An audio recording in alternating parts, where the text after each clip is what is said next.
Bonjour, c'est Florent Fusier de Pilote ton business. Aujourd'hui, on va parler de valeur ajoutée. On va pas parler de TVA, de taxe sur la valeur ajoutée, on va parler de ta propre valeur ajoutée, de ce que toi tu vas apporter à tes clients justement. Et trop souvent, dans mon domaine d'expertise, donc le coaching, le conseil, la formation, je vois des personnes qui vont présenter leurs services en termes d'expertise technique en fait. Je m'explique. C'est-à-dire que quand on va voir quelqu'un en face de nous qui est intéressé éventuellement par nos services, en fait, si moi, mon argument, si ce que je présente, ce que j'explique, ce que je vends à mon client, à mon prospect, en fait, c'est le fait que j'utilise telle méthode de coaching, telle méthode de consulting, etc., ça peut l'intéresser, mais c'est pas forcément ce qui l'intéresse vraiment, en fait. Ce qui l'intéresse en soi, ce qu'il faut penser, justement, pour pas rentrer dans les choses techniques par rapport à notre métier et déballer un peu notre expertise, je dirais, inutilement. Ce qui est important de comprendre, c'est que la personne qui est en face de nous, elle vient avec une problématique. Et ce qu'elle veut savoir, c'est en gros, est-ce que nous, on peut l'aider à sortir de cette problématique? Est-ce qu'on peut l'aider à trouver des solutions par rapport à ses objectifs?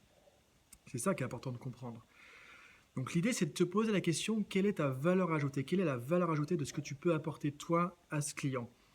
Si quelqu'un vient par exemple avec des problèmes de communication dans son entreprise, qu'on fasse la méthode de coaching XY, la méthode de consulting ZW, je sais pas quoi, qu'on vienne en tant que formateur avec telle méthode de communication.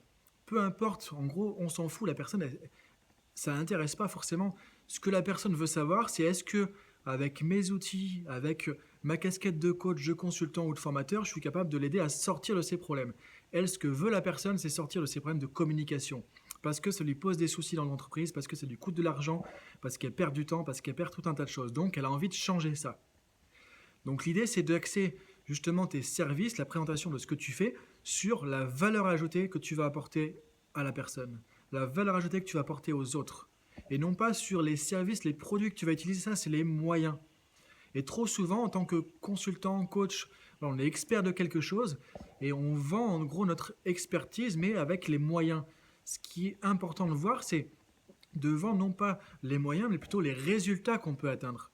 Qu'est-ce que mon coaching, ma formation ou mes outils de conseil, de consulting peuvent apporter comme résultat? Qu'est-ce que ça peut résoudre comme problème? Les gens en fait viennent avec des problèmes, ils veulent sortir de leurs problèmes, ils en ont marre de leurs problèmes. C'est ça qui fait que ils veulent changer, qu'ils sont prêts à mettre justement la main sur le portefeuille, investir de l'argent, du temps, de l'énergie pour changer, parce qu'ils ont un vrai problème et ils veulent en sortir. Donc nous, ce qui est important pour nous, en tant que coach, consultant, formateur ou même dans n'importe quel domaine, c'est de montrer quelle est la valeur ajoutée qu'on peut apporter. Comment on peut aider la personne à résoudre ses problèmes. Et lui montrer que son problème de communication, on peut l'aider à en sortir grâce justement à tel ou tel service. Et c'est après qu'on va expliquer ce qu'on fait plus en détail. Donc c'est important de te considérer comme un créateur de valeur ajoutée.